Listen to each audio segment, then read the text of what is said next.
Amis internautes, n'oubliez pas de liker, de vous abonner et de cliquer sur la note de notification pour ne rien rater. C'est un rendez-vous inédit pour les décideurs régionaux, les investisseurs internationaux et les figures marquantes du secteur privé réunis ici, à Abuja, au Nigeria. S'unir et converger les opportunités en vue de libérer l'immense potentiel économique dont regorge l'Afrique de l'Ouest.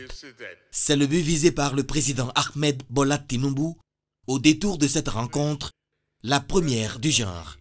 Le président Patrice Talon prend part aux travaux. Inspiré par son leadership et sa vision au sommet de son pays depuis 2016, avec des résultats probants et reconnus au plan continental et international, le chef de l'État apporte sa touche à cette quête de coopération régionale plus forte. Ce sommet arrive à point nommé parce que notre région traverse une crise de confiance et de partenariat affirmé. Nous avons une institution régionale, la CEDEAO, qui est un bel instrument de coopération et d'intégration, mais qui malheureusement, ces temps-ci, est en crise. Mais ceci ne devra pas nous paralyser et nous empêcher d'aller à l'essentiel qui est un véritable besoin d'intégration de nos communautés, tout au moins au plan économique. Notre idéal d'avoir une intégration régionale qui concerne l'économie, la sécurité, la politique, la démocratie, les libertés est en mal. Mais le besoin d'une intégration économique est indispensable et je remercie le président Tinubu d'avoir initié ce sommet. Le sommet se déroule au Centre international de conférences Bola Tinubu. Il y a eu des signatures d'accords entre les parties nigérianes et béninoises. Le marché ouest-africain est le plus apte, le marché qui donne le plus de potentiel à une intégration permettant une économie prospère. Nous sommes des économies qui se complètent comme nulle part ailleurs. Et pourtant, nous sommes dans le monde l'économie la moins intégrée régionale. Je vais vous donner un exemple. Nous avons mis en place avec une certaine satisfaction dans le passé, le WAPCO, cette organisation qui fait que le gaz passe du Nigeria jusqu'au Ghana en traversant le Bénin et le Togo pour alimenter les besoins en énergie et en production électrique. Et au moment où ça a été fait, le débit était compatible avec les besoins. Aujourd'hui, cet instrument, cette organisation, cet outil ne répond plus aux besoins, est trop faible pour alimenter nos divers pays en gaz. Le Bénin essaye depuis quelque temps d'avoir du gaz, soit par le Ghana, soit par le Nigeria, au-delà de ce qui est offert à travers WAPCO. Mais jusqu'à la date d'aujourd'hui, nos diverses administrations n'ont pas été capables d'accompagner cet organisme pour aller au-delà de ce qui a été fait et qui est embryonnaire dans le passé et qui ne suffit plus aujourd'hui à satisfaire les besoins. Le Bénin est en train d'installer une plateforme FSRU pour importer du gaz liquéfié du Qatar, pour le regazéifier sur cette plateforme et servir son industrie. C'est une aberration. Nous avons cette même aberration au niveau du marché de l'électricité. Nous avons mis en place une structure régionale pour le marché de l'électricité. Mais il ne fonctionne pas et je doute qu'il soit capable de fonctionner dans les années à venir. Mais un autre exemple plus banal qui concerne nos concitoyens ordinaires qui veulent aller de Lagos à Abidjan et qui doivent traverser le Bénin, le Togo, le Ghana avant d'y aller. Les routes existent, mais à cause des tracasseries qu'on observe sur nos frontières, sur nos voies, il faut plus d'une journée pour aller de Lagos à Abidjan. Si nous voulons intégrer nos économies, faciliter les échanges, et qu'un homme d'affaires qui doit aller à Abidjan en quelques minutes, par la route, doit mettre un jour, 2 jours, et parfois même dormir à une frontière, parce qu'on lui réclame un document qui n'a pas de sens, parce qu'on veut qu'il paye, qu'il ne veut pas payer. Monsieur le Président, Messieurs les Présidents, nous ne parviendrons jamais à impulser une véritable intégration de nos économies. Également prévu à l'agenda de cette rencontre de haut niveau, des séances de mise en relation entre investisseurs, des tables rondes sur les infrastructures et l'innovation, ainsi que des présentations pays par pays sur les opportunités d'investissement spécifiques. Mes chers amis, il est temps que l'Afrique fasse les efforts nécessaires. Il est temps que nos administrations, nos politiques fassent les efforts nécessaires pour réellement intégrer nos économies, parce que si nous ne parvenons pas à le faire, nous resterons dans une communauté de pauvreté. Je veux dire à nos compatriotes que si nous ne partageons pas le même idéal démocratique, que si nous ne partageons pas le même idéal de liberté, que si nous ne partageons pas le même idéal politique, c'est moins grave que de ne pas partager le même idéal économique. L'économie, c'est la survie. Et la pauvreté est la mère de toutes les catastrophes. Si nous ne parvenons pas à sortir nos pays de la pauvreté, la démocratie sera compromise.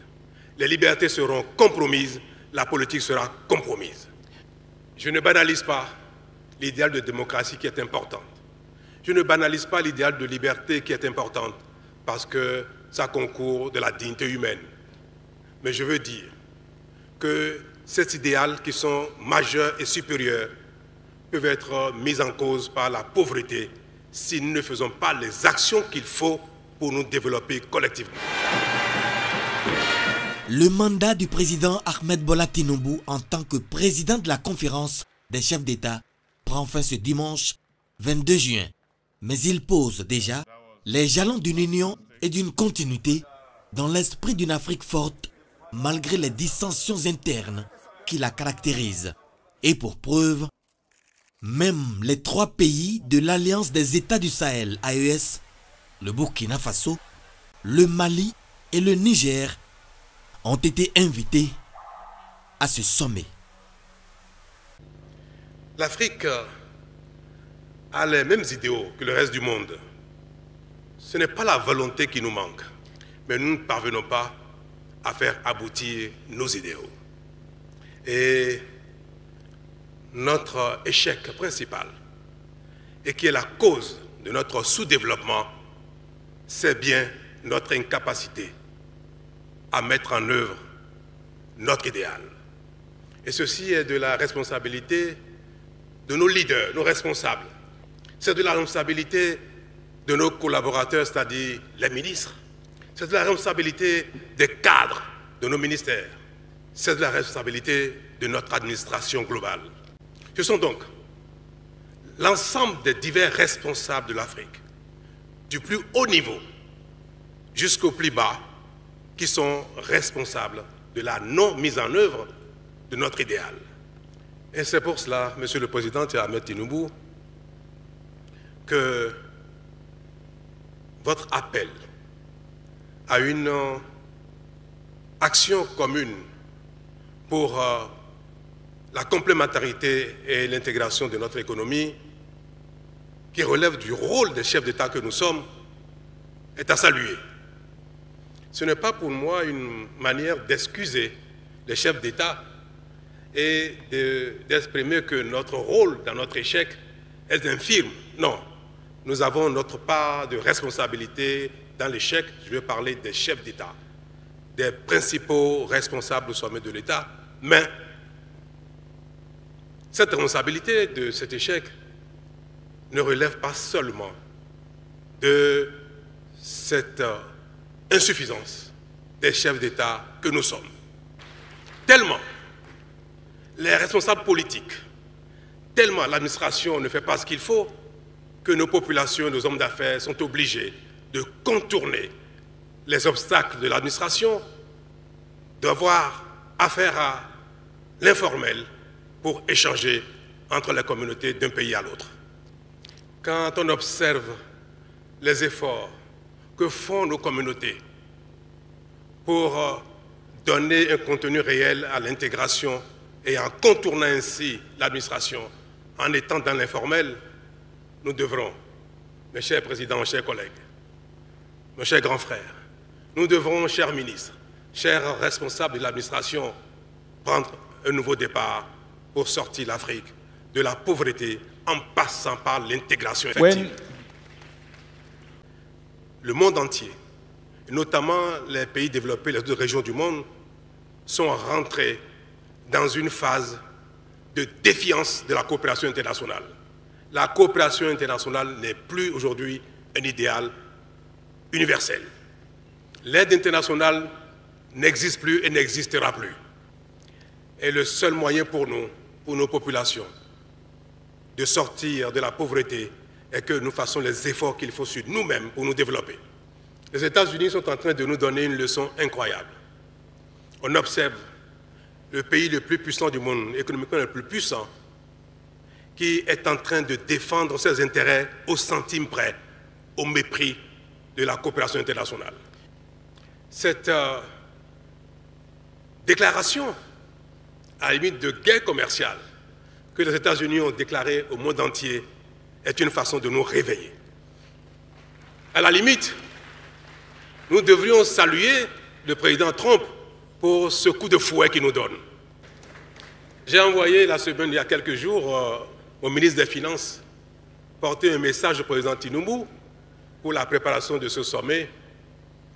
Et j'ai prié donc le grand frère Tinubu d'accepter que le Bénin et le Nigeria soient les pionniers du passage à un nouveau palier en termes d'intégration. Nous sommes de la CEDEAO, nous avons des textes extraordinaires concernant l'économie, concernant l'intégration, mais on n'a pas beaucoup bougé. Donc j'ai demandé au président Tinubu que le Bénin était prêt pour être un pionnier avec le Nigeria, pour passer une étape réelle, concrète d'une intégration économique. Pour finir, je voudrais dire et vous prendre à témoin, prendre toute la salle à témoin, prendre les citoyens du Nigeria, du Bénin à témoin, que le président Tinubu et moi, nous sommes d'accord pour que le Bénin et le Nigeria intègrent leur économie de manière effective. Nous sommes d'accord. Nous avons donné les consignes qu'il faut à nos divers collaborateurs. Et maintenant, je veux interpeller mes ministres, y compris celui qui est en train de faire la traduction.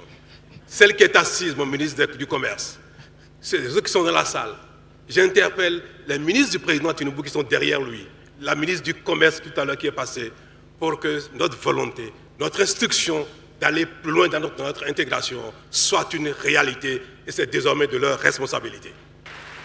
Président Tinubu, il faudrait que vous et moi, que le Bénin et le Nigeria, qui sont deux pays siamois, du sud au nord, nous sommes exactement les mêmes. À tout point de vue, je voudrais que nous soyons les pionniers de cette nouvelle dynamique. Dieu bénisse l'Afrique de l'Ouest. Merci.